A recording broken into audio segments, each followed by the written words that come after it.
A aula de hoje será de impulso e quantidade de movimento. Como eu tenho percebido que a recepção dos alunos a esse formato de aulas está sendo muito aquém do aceitável, enfim, eu não vou me estender nesse tipo de pontuação, mas a aula de impulso e quantidade de movimento, esse tema, impulso e quantidade de movimento, ele dá para provar, usando a matemática do ensino médio, claro, as 3 leis do movimento de Newton. Eu tenho muita vontade de fazer isso, mas como os alunos não estão interessados nesse tipo de coisa, e eu não quero mais ter que ficar me esforçando, ficar me desgastando, porque eu tenho minhas obrigações acadêmicas, eu sou um estudante universitário, eu tenho minhas obrigações acadêmicas, tenho que preparar a aula, tenho que gravar a aula, então eu não vou me dar mais esse tipo de trabalho e receber uma quantidade minúscula de visualizações. Enfim, não vou me estender realmente nesse tipo de assunto, não é nem um pouco produtivo. Enfim, então a aula de hoje, que seria para ser uma aula teoricamente muito rica, no conhecimento da física, no conhecimento do movimento de forma geral, do conhecimento das leis de Newton, não será mais desse jeito. Enfim, graças a acompanhamento muito aquém do aceitável. Enfim, aqui uma aplicação legalzinha da aula é o pêndulo de Newton. O pêndulo de Newton, ele basicamente é uma consequência da conservação do movimento. Essa bola, ela vai ter essa bolinha que está aqui na esquerda, ela vai ter uma certa velocidade v e uma massa m. Todas essas 5 bolas também terão essa mesma massa m. Enfim, quando essa bola da esquerda colidir com as outras 4, ela vai transmitir o seu movimento para essa transmitirá para essa, até chegar no final da fila. E essa bola que está mais aqui vai ter a mesma velocidade se for um sistema conservativo. Na realidade, é muito difícil ter um sistema 100% conservativo. Sempre vai ter outra perda de energia. É algo natural. Mas, enfim, se fosse um sistema 100% conservativo, que não há forças dissipativas, não há qualquer perda de energia, a velocidade, então, da bolinha da direita seria igual à velocidade da bolinha da esquerda. Mas, enfim, o pêndulo de Newton... já teve um episódio dos Caçadores de Mitos, dos Mythbusters, que eles fazem um pêndulo de Newton gigante. Para ver mesmo se o pêndulo de Newton ele também funciona quando as dimensões dos corpos são bem grandes. Eu não lembro agora o resultado que eles obtiveram, realmente não me recordo. Acredito eu que o pêndulo deles funcionaram, mas com menor eficácia, justamente por causa da massa. Como tem uma massa grande, vai ter mais forças agindo, vai ter a atração do fio, o próprio peso da bola, enfim, vai ter mais algumas forças, mas enfim, o pêndulo de Newton é uma consequência legalzinha da aplicação da conservação da quantidade de movimento. Enfim, o impulso agora, temos aqui o mesmo pêndulo de Newton, mas agora numa visão tridimensional. O impulso I é a grandeza física que mede a variação da quantidade de movimento de um corpo. É causado pela ação de uma força F atuando durante um intervalo de tempo ΔT. Então, aqui temos a equação do impulso. O impulso é um vetor. O impulso é igual à força aplicada em um determinado corpo durante um determinado movimento, durante um determinado intervalo de tempo, ΔT. Como o intervalo de tempo é sempre positivo, o impulso tem a mesma direção em sentido que a força aplicada. Enfim, se a força então for para cima, o impulso também será para cima. Basicamente isso, não tem nenhuma... enfim, não tem nada muito espetacular nessa forma. O impulso, tal qual o trabalho, se vocês repararem, ele é similar à forma do trabalho. Enquanto o trabalho seria...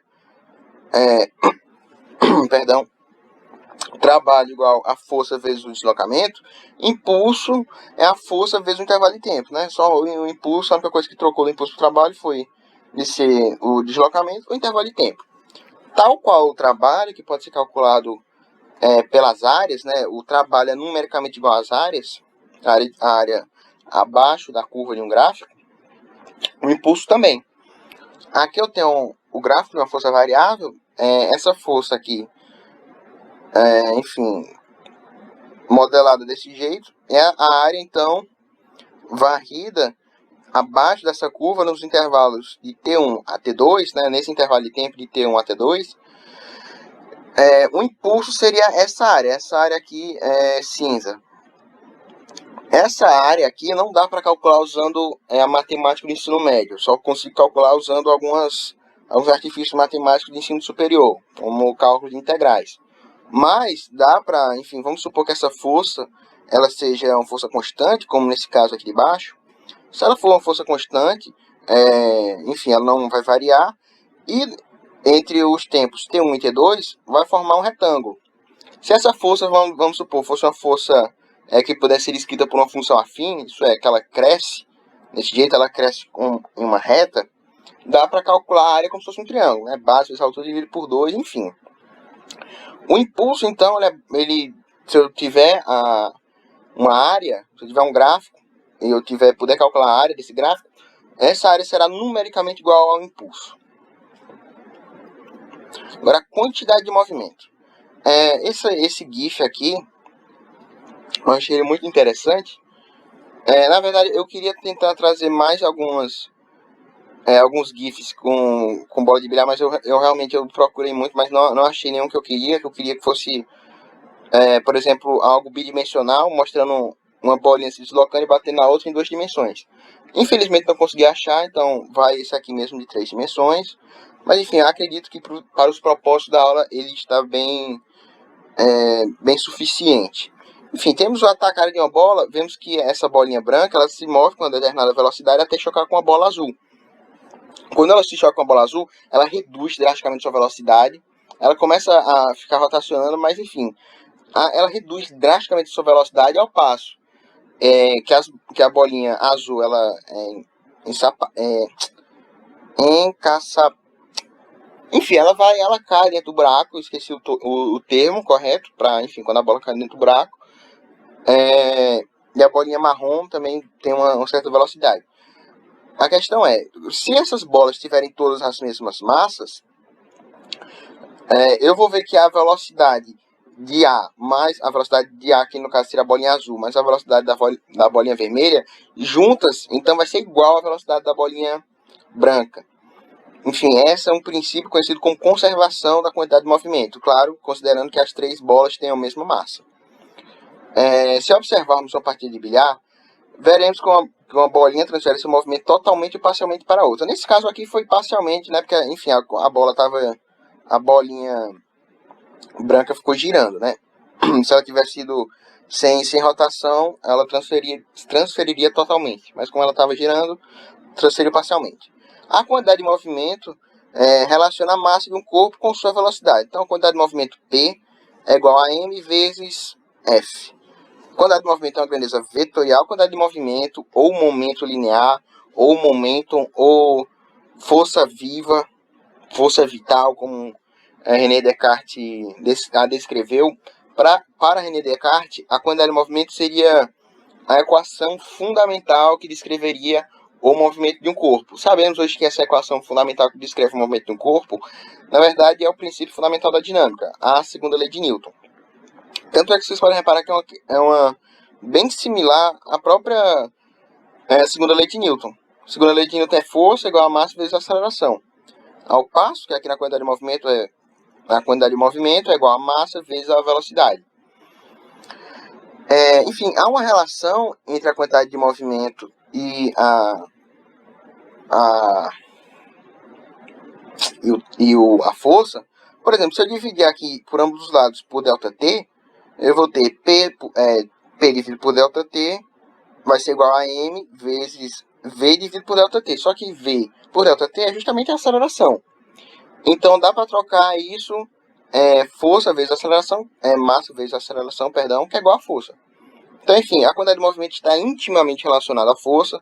Tanto é que nas equações, só uma curiosidadezinha, nas equações de Einstein da relatividade restrita, se usa muito mais a quantidade de movimento e não a segunda lei de Newton, porque em alguns casos a segunda lei de Newton ela não é muito apropriada para explicar aquele tipo de movimento, ao passo que a quantidade de movimento, ou o momento linear, ou simplesmente momento, eu particularmente prefiro chamar de quantidade de movimento, ela, enfim, ela é mais apropriada.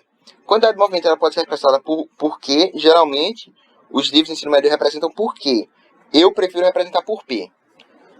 Enfim, eu costume mesmo, não há, enfim, mas tanto faz. Questão simplesmente de gosto, eu prefiro representar por P, acredito que fica mais bonito colocar um P numa equação, e também nas equações mais avançadas da física, a dualidade onda-partícula do de Broglie, as próprias equações de campo de Einstein, enfim, quando tem quantidade de movimento, geralmente é representado por P. Eu acabei me acostumando, mas tanto faz. Tanto faz, realmente é só questão de gosto. Enfim, então, temos assim, tal qual o impulso, que é uma grandeza vetorial, sempre no mesmo sentido, na mesma direção que a força aplicada, a quantidade de movimento também sempre mesma direção e mesmo sentido que é a velocidade. Afinal, a massa de um corpo é sempre positiva. Não tem massa, não existe massa negativa, não existe, enfim. A massa é estritamente positiva. Então, se eu pego algo positivo e multiplico por algo positivo, continua sendo positivo. Não há nenhuma mudança na direção e nem no sentido. Agora temos a conservação do movimento e o teorema do impulso, que é um dos teoremas mais importantes da física clássica. Eu iria provar as 3 leis do movimento de Newton enfim, usando a conservação do movimento e o teorema do impulso, mas, novamente, eu não vou. Não é algo muito complexo. Quer dizer, é complexo porque eu estou provando as 3 leis do movimento de Newton, mas se eu tiver, enfim, essas experiênciazinhas aqui, 1, 2, 3, enfim, essas experiências com bolinhas, eu consigo tirar, entre esses choques mecânicos, entre as bolinhas, algumas relações. Essas relações são justamente as leis de Newton. Enfim, aqui temos 3 experiências, né? Experiência 1, temos 2 bolinhas, uma branca e uma preta, antes da colisão. Aqui, que a branca está grudada com a preta, né? Enfim, durante a colisão, e aqui depois da colisão. Então, enfim, aqui ela vai ter uma velocidade V1, ao passo que eu estou jogando essa bolinha da esquerda para a direita e a bolinha preta da direita para a esquerda. Enfim, estão se colidindo. Então, é como se uma estivesse indo para um lado e a outra para o outro. Enfim. Então, a velocidade da bolinha 2 vai ser menos V2, né? Elas estão com a mesma velocidade, só que em sentidos contrários. Como a velocidade é uma grandeza vetorial, eu tenho que adotar um sentido, né?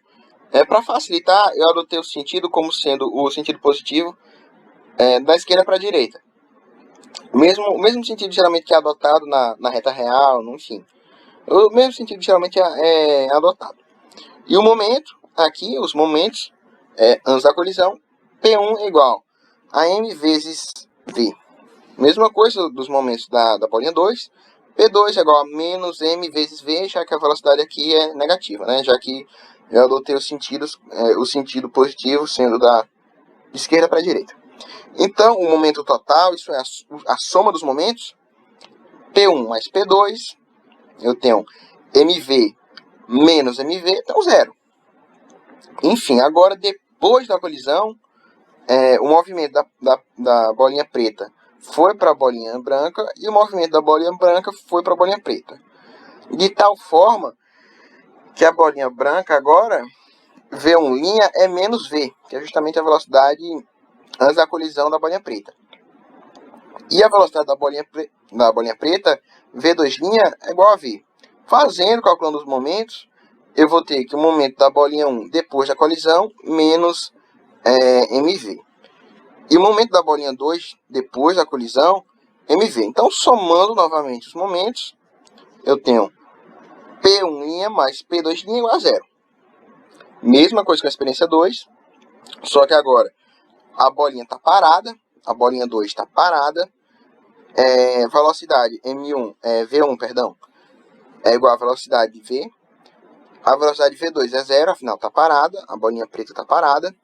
Os momentos, então, vai ser M vezes V. da bolinha 1 e da bolinha 2 vai ser 0. Afinal, como ela está parada, ela não tem movimento, então massa vezes velocidade dá 0. O total, P1 mais P2 dá mv, que é justamente o momento da partícula 1 antes da colisão, da bolinha 1 antes da colisão. Agora, depois da colisão, quando a bolinha branca bate na bolinha preta, eu tenho que a velocidade V1' da bolinha branca vai ser 0, e a velocidade da bolinha preta vai ser V, né? Enfim, agora o momento da bolinha branca depois da colisão é 0 e o momento depois da colisão é mv. Então, somando novamente os momentos, eu tenho P1' mais P2' igual a mv. Aqui eu vejo, já vou vendo que aqui a quantidade de movimento se conservou antes e depois, na experiência 1. Na experiência 2 também se conservou, agora vamos ver na experiência 3. Agora, na bolinha 1 tem um chiclete. Esse chiclete, na verdade, ele representa... Não é como se fosse literalmente um chiclete. Isso só quer dizer que é algo que vai fazer com que as duas bolinhas fiquem grudadas. Apenas isso. Enfim, então eu arremesso a bolinha branca contra a bolinha preta. A velocidade da bolinha branca, V1, igual a V. A velocidade da bolinha preta, V2 igual a 0. Tá parada, né? Momento, faço a mesma coisa que eu fiz aqui na segunda experiência. Eu vou somar os momentos. Então, a soma dos momentos, P1 mais P2 é igual a mv. Agora, depois da colisão, como tá com o chiclete, elas vão estar andando juntas, vão estar se deslocando juntas. Então, como elas estão se deslocando juntas, é como se eu tivesse um sistema com o dobro da massa e a metade da velocidade. Enfim, metade da velocidade, porque eu tenho, enfim, o dobro da massa. Então eu teria que ter a metade da velocidade para o momento permanecer constante, que é justamente o que acontece aqui. Então a velocidade da bolinha 1 é igual à velocidade da bolinha 2, já que elas estão se movendo juntas. Né? O chiclete é justamente para indicar que elas estão se movendo juntas, que uma está grudada na outra. Enfim, V1' é igual a V2', que por sua vez é igual a 1 sobre 2V, sendo V a velocidade a velocidade da bolinha 1 antes da colisão. E agora os momentos das partículas, o momento de P1' vai ser igual a P2', que por sua vez é igual a 1 sobre 2 mv.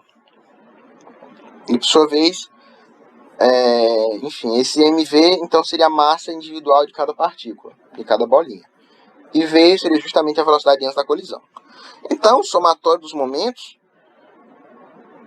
enfim, P1' mais P2' é igual a mv. Então, eu vejo aqui nessas três experiências que, independentemente se eu coloco uma bolinha para se chocar contra a outra, como aqui no caso da experiência 1, que as duas têm movimentos, né, em sentidos opostos, ou na experiência 2, que uma está parada e outra se movendo, na experiência 3, que as duas vão ficar grudadas, eu vejo que o movimento, a quantidade de movimento sempre se conserva. Esse é um dos princípios básicos da dinâmica, um dos princípios básicos da física clássica, que é justamente a conservação do movimento. Enfim, então temos aqui que a quantidade de movimento do sistema, P-sistema, vai ser igual ao somatório, tá? Esse símbolo aqui é um sigma maiúsculo, uma letra grega, ele significa somatório. Então, enfim, a quantidade de movimento de um sistema então vai ser igual à soma das massas do sistema vezes as velocidades do sistema. Ou seja, se eu tenho três bolas, vamos supor que eu tenho três bolinhas, eu queira saber a quantidade de movimento desse sistema com três bolinhas.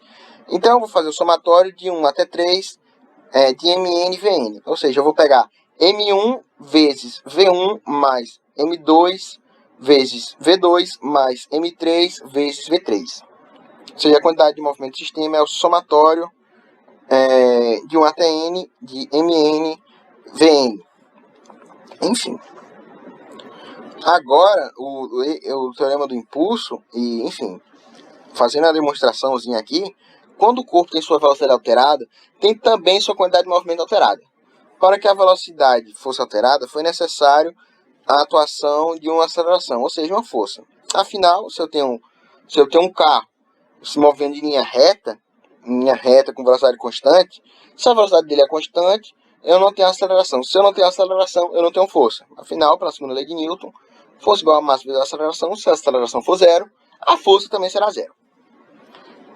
Enfim, então quando eu tenho uma variação na velocidade do corpo, é porque eu tenho uma aceleração. Se eu tenho uma aceleração, eu vou ter uma variação do movimento, uma variação da quantidade de movimento.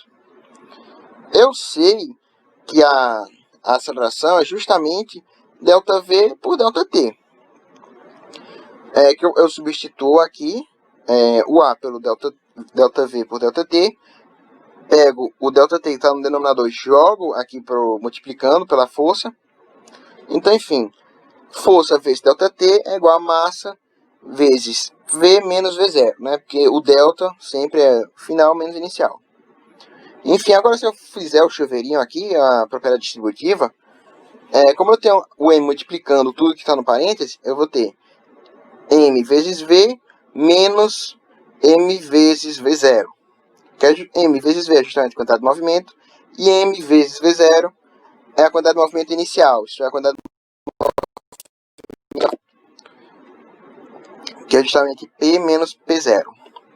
Se introduzirmos a nova grandeza, o impulso I sendo igual a Ft, que o impulso é justamente aquele impulso do início da aula, então temos que o impulso vai ser igual a P menos P0. Então, se eu tenho um final menos inicial, tem uma variação de P. Então, o impulso vai ser igual a variação de P. Pronto, este é o teorema do impulso. Usando ele, dá para demonstrar as três leis de Newton. Enfim, agora indo para esse lado, um sistema conservativo, quando a resultante das forças que agem nele é nula. Se ele é conservativo, não há forças dissipativas, também quer dizer que o seu trabalho ele só depende do ponto final e ponto inicial, que é justamente o que eu representei aqui. Eu tenho um ponto A e o ponto B, o caminho 1, caminho 2, eu vou ter o mesmo trabalho durante esse percurso. Tá? Lembrando, na aula de trabalho e energia, o trabalho só depende dos pontos final e inicial. Enfim, como sistema conservativo, as resultantes das forças que agem nele é nula. Então, I igual a FR vezes ΔT é igual a zero, já que se a força resultante é igual a zero, 0 vezes ΔT é igual a zero. Então, I vezes ΔP é igual a zero. Enfim, como ΔP é igual a isso, é igual a P menos P0, eu, enfim, abro essa expressão, eu tenho que P menos P0 é igual a zero, passando P0 para o outro lado, eu tenho que P é igual a P0. Ou seja, um sistema conservativo, que não há perdas de energia, que o trabalho só depende do ponto final e inicial, a quantidade de movimento entre os pontos final e inicial será a mesma. E isto acontece quando o sistema é conservativo. Tá? Importantíssimo o teorema do impulso e a conservação da quantidade de movimento. São duas coisas extremamente importantes. Agora, os choques mecânicos. Os choques mecânicos eles podem ser... Aqui eu vou tratar do caso unidimensional, mas eles podem ser bidimensionais. Mas enfim, é a mesma coisa do lançamento oblíquo. Se eu tenho eu vou ter uma componente vertical do choque, uma componente horizontal do choque. E é só ir fazendo as contas como se fosse dois movimentos separados. No mesmo modo que fazemos no lançamento oblíquo, né? A gente faz a componente vertical do movimento, a componente horizontal, enfim, trabalha com eles isoladamente. Isso seria o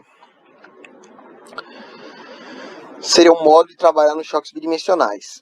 Novamente eu não vou ficar me desgastando para trazer um conteúdo mais aprofundado, já que eu sei que vocês não estão aproveitando realmente.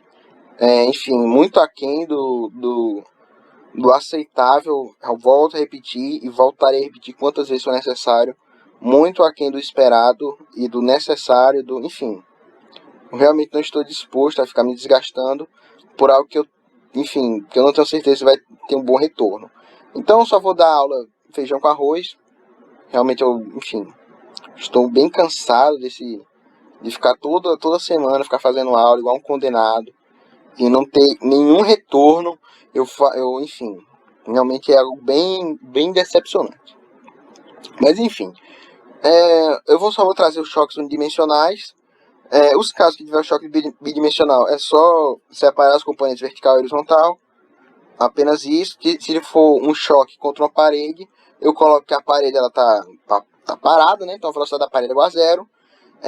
Se for um choque contra o chão, né? Eu jogo aquelas bolinhas de borracha contra o chão, né? Eu vou ter que a bolinha vai quicar. E se eu quiser saber a relação entre as alturas, a altura que eu joguei e a altura que a bolinha quicou, eu uso a conservação de energia e utilizo essa grandeza, que é justamente o coeficiente de restituição elástico. Coeficiente de restituição elástico. O coeficiente de restituição elástico, ele é igual a V2 menos V1 dividido por V1 I, esse I é para dizer que antes da colisão, menos V2I. I também quer dizer que é antes da colisão. Isso aqui dá para ser simplificado em velocidade relativa. O coeficiente de restituição, então, ele vai ser igual ao quociente entre a velocidade relativa depois da colisão e a velocidade relativa antes da colisão. Enfim, os choques mecânicos eles podem ser de 4 tipos. Perfeitamente elástica, quando é igual a 1, ou seja, quando a velocidade depois do choque é igual à velocidade antes do choque. Não há perdas graças à energia cinética, a energia cinética permanece constante. Parcialmente elástica, quando o coeficiente de restituição é menor que 1, mas maior que 0, então, entre esse intervalo aberto entre 0 e 1. Parcialmente elástica, isso é porque tem perdas. Podem ter, por exemplo, se for no caso da sinuca, eu vou ter a energia sonora, eu posso ter som, enfim, eu posso ter luz, eu posso ter transformações de energia que fazem com que a velocidade depois da colisão não seja igual à velocidade antes da colisão. Eu posso ter inelástica, no caso dessa colisão aqui, eu vou, enfim, coloco um chiclete, então ela é inelástica, porque ela não vai se mover mais, ou ela pode ser superelástica se a velocidade depois da colisão for maior que a velocidade antes da colisão.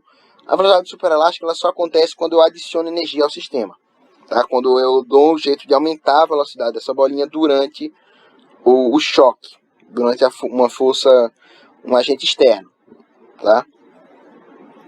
Agora aqui só fazendo uma revisãozinha de velocidade relativa, que ela foi estudada na cinemática vetorial, mas enfim, só fazendo uma breve recapitulação. Se dois móveis estiverem andando no mesmo sentido, o valor da velocidade relativa é dado pelo modo da diferença entre os módulos das duas velocidades escalares. Dessa forma, temos velocidade relativa é igual a VB menos VA, tudo dentro do módulo. Claro, isso aqui se o VB for maior que VA. Se VA for maior que VB, então coloco o VA primeiro menos o VB, já que o módulo, lembrando, tem que ser sempre positivo. É justamente o que acontece aqui. Eu tenho dois carrinhos no mesmo sentido, na mesma direção e no mesmo sentido. Então eu vou subtrair suas velocidades. Subtrair a velocidade maior pela velocidade menor. Simples assim. Se dois móveis estiverem andando em sentidos contrários, o valor absoluto da velocidade relativa é dado pela soma dos módulos das duas velocidades escalares. Assim temos, se eu tiver um carro indo da esquerda para a direita e outro da direita para a esquerda, eles vão, intuitivamente, eu vou pensar que eles vão se aproximar mais rápido, né? Já que um está indo contrário ao outro, é esperado que eles se encontrem mais rápido. E é justamente isso que acontece. Que a velocidade relativa, quando os dois estão em sentidos contrários, é a soma. Enfim. Agora os exercícios, eu peguei 6 exercícios da apostila, das questões de sala da apostila. Enfim, não vou ficar fazendo todas as questões de sala da apostila novamente, graças aos problemas que eu já expliquei anteriormente na aula. Mas enfim, os exercícios que eu selecionei, acredito que dá para fazer uma boa revisão da aula. Mas enfim, sintam-se livres para fazer todos os exercícios da apostila, são vários exercícios. Enfim, separei bons dias para fazer todos os exercícios, enfim. Eu espero que todos possam resolver os exercícios e estudar. Física só se aprende fazendo conta. O excesso de velocidade e as freadas repentinas são as principais causas de acidentes de trânsito.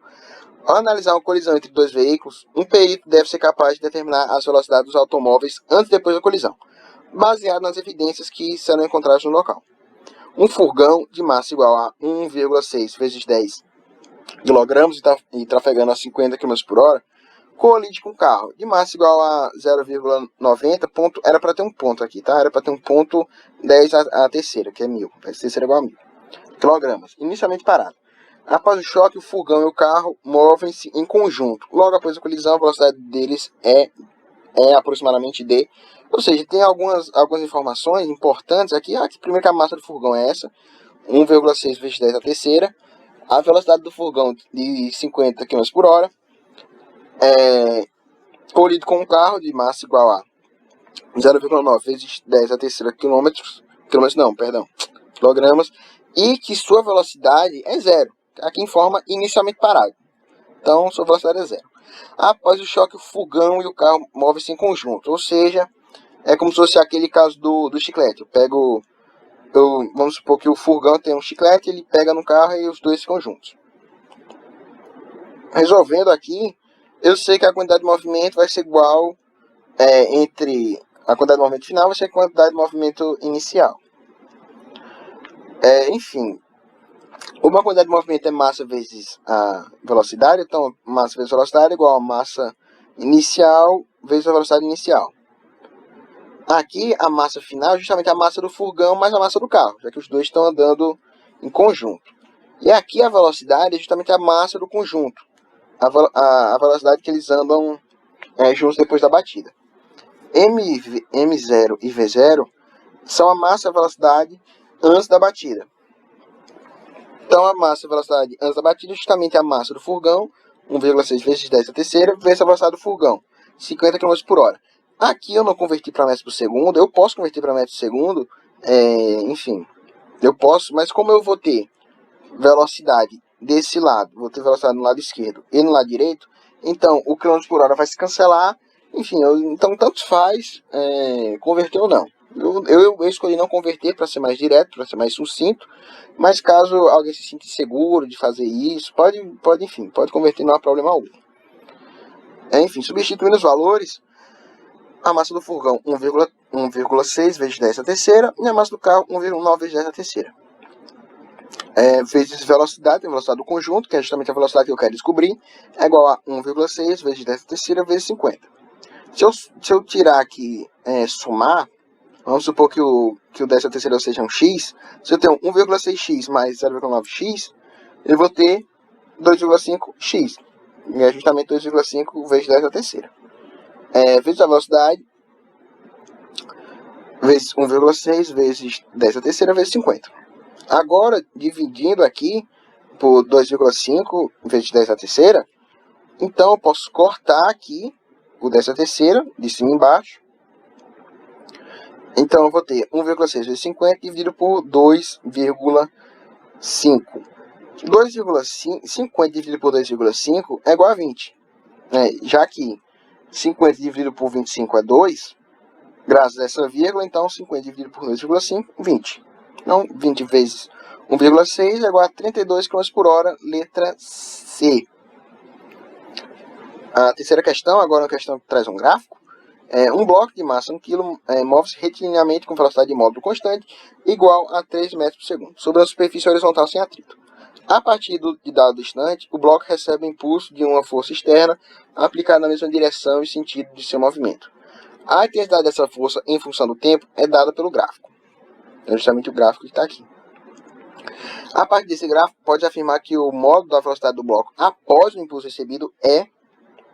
Enfim, eu vou calcular o impulso, tendo aqui a área do gráfico, né? Eu sei que impulso vai ser igual à soma das áreas, né? Se eu dividir essa figura geométrica em duas, aqui um quadrado, um retângulo, perdão, sendo um lado do retângulo de 0 a 1 de t, e o outro lado, a altura, seria de 0 a 4. Então eu posso pegar fazer essa divisão bem aqui, onde a luzinha está. Então eu vou ter a área de um quadrilátero mais a área de um triângulo. A área de um quadrilátero é base vezes altura. Então aqui a base vai ser 1 e a altura vai ser 4. Mais a área do triângulo. Então a área do triângulo é base vezes altura dividido por 2. A base é de 1 A altura é 4, dividido por 2. 4 dividido por 2, 2. Então, se eu pego o 4, só 1 mais 2, então 6. 6 Newton-segundo. Newton-segundo é a unidade de impulso no sistema internacional. Se eu sei que impulso é igual à variação da quantidade de movimento, e aí que a variação da quantidade de movimento vai ser igual a massa vezes a variação da velocidade, enfim, se o impulso foi 6, o impulso é igual à variação do momento, então 6 é igual a 1, esse 1 é justamente a massa do bloco, vezes a diferença das velocidades, a velocidade final menos a velocidade inicial. A velocidade final é a velocidade depois que ele recebeu o impulso. Enfim, então multiplicando aqui eu vou ter 1 vezes V dá V, e 1 vezes menos 3 dá menos 3. Passando menos 3 para o outro lado, então eu tenho V igual a 9 metros por segundo, letra E. Agora, sexta questão, duas bolas de bilhar de massa igual a 30 gramas cada, movendo-se em uma direção a outra com velocidade de 10 metros por segundo, colidem invertendo o sinal de movimento com a mesma velocidade. Sobre essa colisão, assinale a alternativa correta. Aqui a questão deu as informações da massa, da velocidade, enfim, do sentido. Eu posso fazer isso no cálculo, mas não é necessário. Enfim, eu posso fazer, mas não é necessário. A única informação realmente, enfim, que salta aos olhos é invertendo o sentido de movimento com a mesma velocidade. Se é a mesma velocidade, isso quer dizer que não houve perdas mecânicas. Quer dizer que não houve perda de energia. Se não houve perda de energia, é porque é uma colisão perfeitamente elástica. Então, a alternativa A, parte da energia cinética do sistema é perdida durante a colisão. Não, a energia cinética permanece constante, afinal, a velocidade de movimento com a mesma velocidade. B, a colisão é parcialmente elástica, já que uma parte da quantidade de movimento do sistema é perdida. Não, A e B estão errados. C, a quantidade de movimento do sistema permanece constante, já que a colisão entre as bolas de bilhar é perfeitamente elástica. Perfeito, a alternativa certa é a letra C. De fato, é uma colisão elástica, não há perda de energia cinética. Enfim. Alternativa D, a colisão referida no sistema, no enunciado perfeitamente elástica, não é. A colisão referida no enunciado é parcialmente elástica, também não é. Alternativa correta, letra C. Agora, a sétima questão. Dois patinadores de massa igual a 60 kg e 80 kg, inicialmente em repouso sobre uma pista de gelo lisa e livre de atritos, empurram-se mutuamente. O patinador de 60 kg move para a esquerda com velocidade de 3 metros por segundo. Após o empurrão, qual a velocidade adquirida pelo segundo patinador? Eu vou ter, então, que se a quantidade de movimento final é igual à quantidade de movimento inicial, a quantidade de movimento final, depois do empurrão, vai ser a quantidade de movimento de A, do patinador A, que é o patinador de 60 kg, e a quantidade de movimento depois do empurrão do patinador de 80 kg. E, enfim, detalhando essa conta, eu vou ter MA vezes minha VA. Esse minha VA significa que foi depois do empurrão, perdão. Eu quase ia falar colisão, mas empurrão. Enfim, fazendo a mesma coisa com o quantidade de movimento inicial, a quantidade de movimento de A mais a quantidade de movimento de B, MA, VA mais MB, VB, enfim, fazendo a mesma coisa. Como eu tenho que P vai ser igual a P0, então eu igualo as duas expressões, tá? MA vezes VA mais MB, linha VB, igual a MA, VA mais MB, VB. Enfim, eu tenho essa expressão, basta substituir os valores agora. Como a questão informa, dois patinadores de massa igual a 60 e 80 kg, inicialmente em repouso. Se eles estavam inicialmente em repouso, ambos, quer dizer que a velocidade antes do empurrão é zero, de ambos. Então, eu vou ter MA vezes 0, que é 0, mais MB vezes 0, que também é 0. 0 mais 0 é 0. Pronto. Agora é só substituir os valores. A massa do patinador 1, enfim, eu coloquei de 60. Enfim, a massa do patinador B é 80. Agora, a velocidade do patinador A, do patinador de 60 kg, eu coloquei menos 3, enfim, eu posso colocar mais 3, tanto faz. Eu coloquei esse menos 3 porque está dizendo que move para a esquerda. E como convenciona-se o sentido positivo e o sentido da direita, por isso que eu coloquei o menos, tá? Mas não tem problema colocar o mais. A resposta vai estar a mesma coisa, só vai mudar o sinal. Enfim, fazendo aqui as contas, eu vou ter 60 vezes menos 3, dá menos 180. Jogando menos 180 para o outro lado, então eu tenho 80 linha VB é igual a 180. Agora, dividindo ambos lados por 80, 180 dividido por 80, posso simplificar aqui por 2, dá 90 dividido por 40, divido por 2 novamente. Um jogo de futebol com 90 minutos. Quanto dura cada tempo? 45 minutos. 45 minutos. 45, perdão, dividido por 20. Isso, fazer só 20 é a mesma coisa que 2 vezes 10. Ou seja, eu posso transformar isso aqui, 20, sendo 2 vezes 10. 45 vezes 10 dá 4,5. 4,5 vezes dividido por 2 dá na metade, né? 2,25. Esse jeito aqui, se você quiser, pode fazer na mão, usando o algoritmo lá da divisão, mas enfim, para fazer de cabeça, como nas questões do Enem, é legal se ligar nesses truquezinhos de aritmética, tá? A alternativa correta é a letra C. Agora, a última questão, a questão da SpaceX. 2 caminhões de massa M1 igual a 2 toneladas, 1 tonelada é igual a 1.000 quilos, tá? Do mesmo jeito que 1 quilo é igual a 1.000 gramas, 1 tonelada é igual a 1.000 quilos. E M2 igual a 4 toneladas, com velocidade de V1 igual a 30 metros por segundo e V2 20 metros por segundo, respectivamente, e trajetórias perpendiculares entre si. Perpendiculares quer dizer que formam um ângulo reto. Colidem o cruzamento no ponto G, esse ponto aqui, e passam a se movimentar unidos até o ponto H. Então eles se chocam aqui e vão parar nessa trajetória até o ponto H. Considerando o choque perfeitamente inelástico, o modo da velocidade dos veículos imediatamente da colisão é perfeitamente inelástico, quer dizer que eles vão ficar juntos. Enfim, o modo da velocidade dos veículos imediatamente após a colisão é: eu tenho que a quantidade de movimento do 1 e a quantidade de movimento do 2, eu coloco aqui, eu posso calcular só substituindo os valores. Eu tenho a massa de 1 vai ser 2 vezes 10 a terceira, porque 2 toneladas é igual a 2 vezes 10 a terceira quilos, né? 1 tonelada é igual a 1.000 quilos. Vezes 30 igual a 60 vezes 10 a terceira. Agora eu posso passar esse zero aqui para cima. Eu tenho 6 vezes 10 a quarta, Newton segundo. Faço a mesma coisa com a quantidade de movimento do 2. Vou fazer a mesma coisa, eu tenho 8 vezes 10 a quarta, Newton segundo. A quantidade de movimento, vimos na aula que ela é uma grandeza vetorial. Para eu somar vetores, né, eu somo, então, a componente horizontal do vetor e a componente vertical do vetor. Mas aqui, como eu quero saber o módulo, isso é o tamanho do vetor, eu tenho que usar o teorema de Pitágoras. Na verdade, eu tenho que usar a acidez dos cossenos, ou a regra do paralelogramo, mas como está um ângulo reto, eu posso só usar simplesmente a teorema de Pitágoras. Substituindo os valores, então, esse P é justamente a quantidade de movimento do conjunto entre o trajeto entre os pontos G e H. Então, P ao quadrado é igual a 6 vezes 10 a quarta.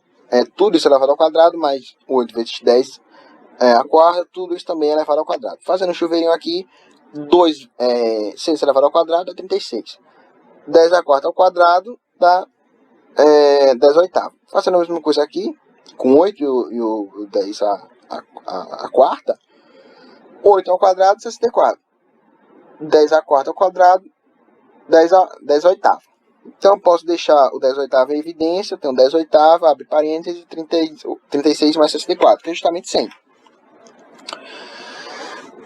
100 é a mesma coisa que 10 elevado ao quadrado. Né? Sabemos que 10 elevado ao quadrado é igual a 100, a raiz quadrada de 100 é 10, enfim. A multiplicação de exponenciais com a mesma base, conserva a base e somo os expoentes. Então, 2 mais 8, 10. Tá? Isso é uma coisa de exponenciação. Enfim, caso alguém não tenha entendido alguma parte daquela exponenciação, pode me perguntar ou procurar os educadores de matemática. Embora eu também seja educador de matemática, eu me restringo mais à física. Enfim, isso aqui é a quantidade de movimento ao quadrado. Então, para eu saber a quantidade de movimento, eu tenho que tirar a raiz quadrada disso aqui. Raiz quadrada de 10 a 10 é igual a 10 a 5. Então, eu tenho que a quantidade de movimento depois do choque, vai ser igual à massa do sistema, que é justamente a massa dos dois caminhões, M1 mais M2 vezes as velocidades dos caminhões, já que eles trafegam juntos, eles têm a mesma velocidade. Substituindo novamente as massas, 2 vezes 10 a terceira mais 4 vezes 10 a terceira, eu posso somar 2 mais 4, dá 6. 6 vezes 10 a terceira, enfim, então 10 na quinta é igual a 6 vezes 10 a terceira vezes V. Passando o 6 aqui para baixo, o 6 vezes 10 a terceira aqui para baixo, eu vou ter 10 a quinta dividido por 6 vezes 10 a terceira. Eu posso cortar aqui o 5 com 3, eu tenho 10 ao quadrado, que é 100 dividido por 6. Então eu teria 100 dividido por 6 metros por segundo. Só que a questão quer saber quilômetros por hora. Todas as alternativas estão em quilômetros por hora. Então agora eu tenho que converter. Como é que converte metros por segundo para quilômetros ao quadrado? Para quilômetros ao quadrado não, quilômetros por hora. Multiplico por 3,6, tá? Novamente esse númerozinho vem lá da análise dimensional, na nossa primeira aula, antes da pandemia. Eu expliquei, eu mostrei por que esse 3,6, mas enfim, caso alguém não tenha faltado, caso alguém não tenha entendido na hora, pode também procurar por que eu utilizo esse 3,6. Enfim, multiplicando por 3,6, eu sei que 3,6 dividido por 6, 0,6. 0,6 vezes 100, enfim, 10 ao quadrado é 100, então eu tenho 100 vezes 0,6, então 60. 60 km por hora, letra C. Essa foi a aula de impulso e quantidade de movimento. Enfim, foi uma aula bem resumida, uma aula que eu queria muito ter dado antes da pandemia. Antes da pandemia, não. Enfim, eu queria muito ter dado essa aula. É um assunto que eu gosto bastante. Enfim, como eu não estou sentindo muita vontade dos alunos, eu realmente não já faço a aula, enfim, para não deixar uma pessoa que eventualmente esteja estudando se prejudicar de alguma forma. Mas enfim, caso alguém queira algum aprofundamento, queira algo a mais, pode me procurar os outros educadores, caso, enfim, não se sintam confortáveis comigo, não há problema algum. Enfim, bons estudos para todos e é isso.